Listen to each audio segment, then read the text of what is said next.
wow, that was amazing. You must be a natural. This expression kills me. It's meant as a compliment, but there's subtext there. You're good at this thing, whatever it is, because you're a natural. Not because you worked really damn hard for a really long time, not because you learned to accept being really bad at something before you were good at it, because you loved doing it. You had a passion for it. The other problem with this statement is that it lets the commenter off the hook. They think, I'd love to do that thing, but I don't have the body type, I don't have the ear, my brain doesn't work that way, I'm not good at math, I don't have the gift. A gift gets handed to you. A craft, a competence, a skill is earned and developed and honed over a long period of time. The downside is that takes work. The upside is it's not exclusive. Anybody can work. If you ask a selection of people who know me who I was, they might say things like a writer and a publisher, a marathon runner, a musician. These three things all have something really important in common. I was so bad at them when I first started that well-intentioned people and a few not so well-intentioned people suggested that I should try my hand at something else. These things take a level of natural ability you just don't have. You're too dumb to write. You're too fat to run. You're tone deaf, so singing's out. If, however, you're like me, or your children, or your friends, or someone you love is like me and is not a natural at the things they would love to do, that they have a passion for, take heart, because natural talent is helpful, but it's definitely not the deciding factor. On the first day of first grade, I raised my hand in answer to a question posed by the teacher, who here can sing their ABCs? I knew this one. I could hear it in my head. And I opened my mouth, and out came a jumble of symbols that was like the abstract art version of the alphabet song. And the laughter was raucous, and not nearly as kind as that. The teasing picked up where it had left off in kindergarten, and things didn't get much better quickly. About a week or two later, the teacher got in touch with my mother and said, I really think we should move him to the slow group. It wasn't called a remedial group back then because they weren't really trying to fix you, or they were just trying to keep you out of the way of the smart kids. My mother did not accept the teacher's admonition that not everyone is cut out for academics. She is an introverted, soft-spoken, shy, sometimes timid person, except when she's not, and then woe to you. She retrieved the primers from my great-grandmother's attic that she had learned to read on, and that my grandfather had learned to read on, and she began to teach. It wasn't easy. It was a process, but there was a pleasure in the process because it felt like it was going somewhere. She celebrated each small win and taught me how to celebrate those small wins and how to take pleasure in learning a difficult thing. There's a moment in learning for everyone, for those of us who aren't a genius, when your brain hurts, your eyes cross, you think this feels absolutely impossible. At that moment, you have two choices. You can close the book, throw it across the room and say, I am not cut out for French. Or you can say to yourself, that's it. That pain, that discomfort that I'm feeling right now is the exact feeling of learning. I'm doing it. You reframe your frustration as accomplishment. And I realize it's easier said than done, but once you know that's what it's supposed to feel like, it gets easier. By the third grade, the kids weren't picking on me for being stupid anymore. They were picking on me for using too many big words, something that still happens to this day. And they were also picking on me for having developed into a physique that required shopping in the husky department. By that point, the goal wasn't to escape the slow class. I wanted to do something more than that. I wanted to make the stories that I had loved so much when my mother and my great-grandmother and my grandmother read them to us. I wanted to be a writer. When I was 18, I was in honors English, getting ready to finish school. I'd been accepted to early acceptance at UMass Music School and waitlisted at Williams, so close. And so I did the only logical thing there was to do. I sold my car for the price of a one-way plane ticket and went to St. Croix. I was going to work construction and write the great American novel and drink rum. I had an old electric typewriter, and I wrote every single day, pages and almost every day. I wrote a lot, pages and pages. And by the time Hurricane Hugo hit St. Croix in the early fall of 1989, I had 1,000 pages stacked up in a manuscript box. By the end of that long night, every house on the hillside I lived on was flattened. 2 weeks later, I left the island. Had a backpack full of soggy clothes, a carton of cigarettes, no typewriter, and no pages. 1,000 pages gone. But honestly, they probably weren't that good. And nothing is ever lost. The process of writing those pages had changed me and prepared me to write the next 1,000 pages and the 1,000 pages after that. It's the same way that grinding through those primers with their simple stories and their long forgotten characters had prepared me later to read The Sun Also Rises and to love The Lord of the Rings and plow my way through Blood Meridian.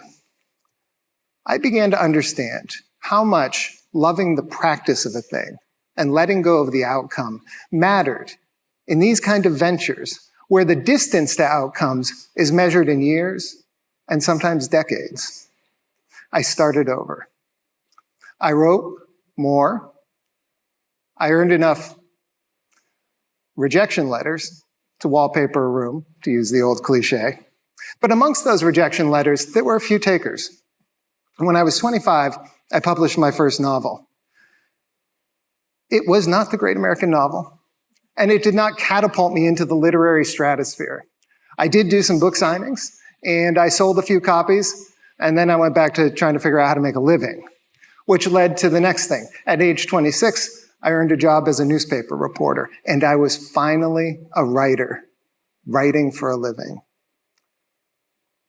Today, I'm a publisher with Yankee Publishing. I manage our New Hampshire Group, which is New Hampshire Magazine, New Hampshire Business Review, 603 Diversity, our Yankee custom marketing agency, and about a half dozen other publications and events.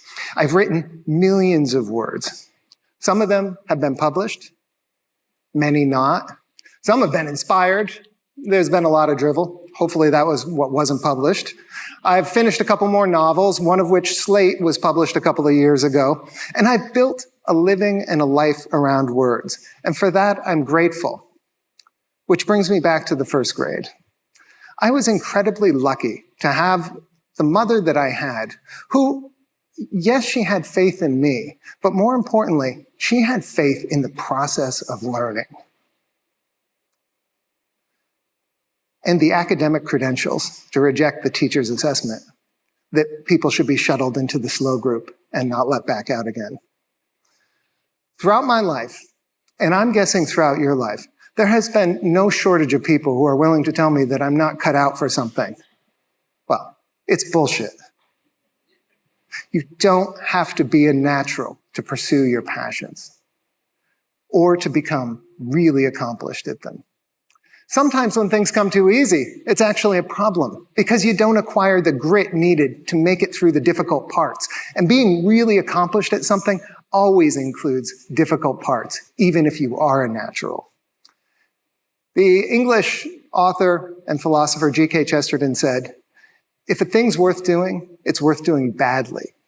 And I'll add that if you do it long enough, with enough joy and attention, you won't be all that bad at it either. In the story I told about the first grade, my mother believed I could learn. And this is the first and most fundamental part of the practice that I'm sharing with you today. The way that I approach learning, the way that I approach training, and the way that I approach work and life. You have to believe that it's possible.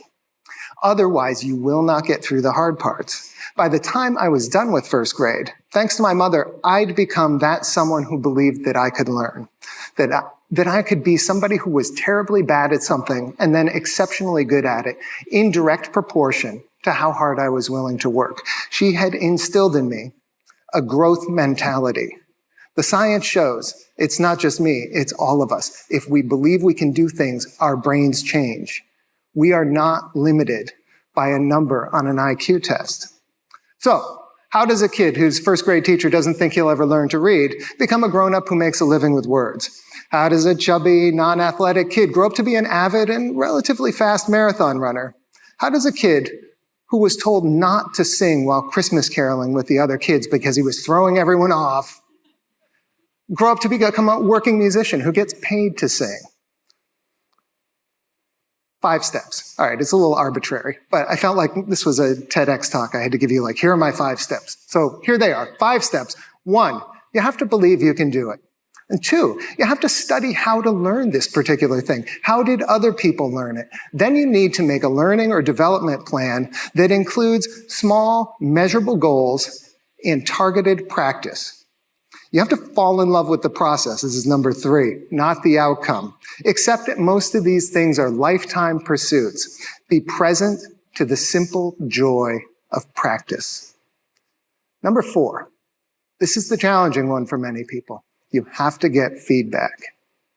You have to run your race. You have to submit your story. You have to give your TEDx talk. Go to the audition. Face the music. Take the test. Order your dinner in that foreign language you're learning. It's so uncomfortable. Sometimes when you do that, gets us to step number 5, you're going to get negative feedback. You have to reframe that negative feedback into something useful. And here's a little story about that. When I was in college, I studied theater. And one summer, I auditioned for a musical at a local community theater. I had been working really hard on piano. I thought I was getting there. I was teaching myself, and I thought that I could impress the director if I accompanied myself on the piano for the vocal audition. This was a terrible idea.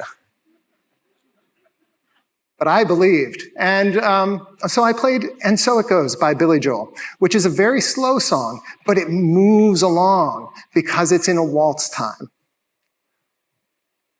I didn't know a lot about time signatures at that point. Being self-taught, you end up with these gaps in your knowledge, right? So I played And So It Goes and sang it. And when I finished, everybody politely clapped, all the other actors who were auditioning. And the director looked at me for a minute and then said, "Did you intentionally play that in 4/4 time instead of 3/4 time in the hopes of boring us to death?" And then he just stared at me as I slithered off the stage. What's the lesson? What do you take away from that? You take away, I am not good at music. I should not do this anymore. Or you could take away, auditions are humiliating and embarrassing. Find something less risky to do. What I took away was, what the hell are time signatures? I'm going to learn about time signature. I'm lying. That's what I said the next day. First, I went home. I drank too much. I felt really bad. I got up. I felt even worse. Then I got curious about time signatures. You don't know about time signatures? Get curious about them. Most of us have to practice to get good at a thing. Think about it this way. In order to become accomplished at something, you have to build a practice around it. Let's take running as an example. A lot of people take up running. And they run, maybe they work up to 3 miles 3 times a week, and they always run it at that same speed, and they never get any faster. And they say, I'm not built for running. How could they know? When you do that research part of it, when you develop a practice, you realize people who run relatively fast, or people who run really fast, the Olympians amongst us, have all sorts of pieces that go into their training. into their practice. They have short interval runs and tempo runs and lactate threshold runs. I'm not going to define all these, don't worry. There are long, slow distance runs, and there are easy recovery runs, and those go into these 2-week blocks or these 4-week blocks. They go into 18-week marathon training blocks. Those go into multiple years of training that it takes to work up to a specific goal race. I like to look at my training in 2-year cycles, but my early efforts at running races as kids were abject failures. The very first 5K I ever ran, I went into it with so much enthusiasm and so little fitness. I went sprinting out of the gate, kind of shaking and jiggling as I did it, and I probably ran 400, 800 meters, and I realized how badly this was going to hurt, and watched everybody disappearing away in front of me, and I faked a twisted ankle and limped off the course. Any subsequent race during that period of my life drew more comments about how I looked than what my speed was, and so I gave up until I was about 37, and I came back to it, and when I was 42, I ran my personal best in a marathon, just under 3 hours. I'm 54 this year, and I almost beat it back in May. These are the longest of long games. So the question is, how do you stay motivated when these are such long-distance goals? This accomplishment, if you're not a natural. I mean, sure, there are people out there who could go out and run that 3-hour marathon in their first race. It's just, for those of us who aren't naturals, how do you grind out these long-term goals? You have to acknowledge what Aristotle pointed out about 2,400 years ago. Happiness, which he called eudaimonia, is not a static state. It's not an end goal. It's an activity. Most of us think, I'll be happy when I get that job, I start my business, I graduate, I run that 3-hour marathon, I finish the novel, I get through the TED Talk. But it's not true. We're briefly thrilled, and then we level set back to whatever state of happiness we were at as we were working towards that goal. You have to fall in love with this moment, this practice, this set of reps, these pages, this page that you're writing right now. Even though it may blow away in a hurricane tomorrow, you're getting what you need from it. You have to fall in love with being the thing you are. You have to be a writer, a singer, a marathon runner, a quilter, an entrepreneur, an axe thrower, a tango dancer, a mountain climber, a French speaker. When you know who you are and commit to being that, you believe, and that's the essential part. The rest is just mechanics, whether you are a natural or not. I'm not a natural, but here I am. And I'm up here because once upon a time, someone showed me that effort trumps natural talent, and that I could do anything I wanted if I wanted to do it badly enough and worked hard enough at it. I said in the beginning that being gifted wasn't necessary, but one gift is, and that's the gift of belief. I hope in this time with you that I've been able to pass some of that along, that gift of belief that I was given as a first grader. If there's something that you've been dreaming of learning, that buried dream, that thing your soul cries out to try, but the world says you don't have the knack for it, I want to tell you, I believe you can, and you should too.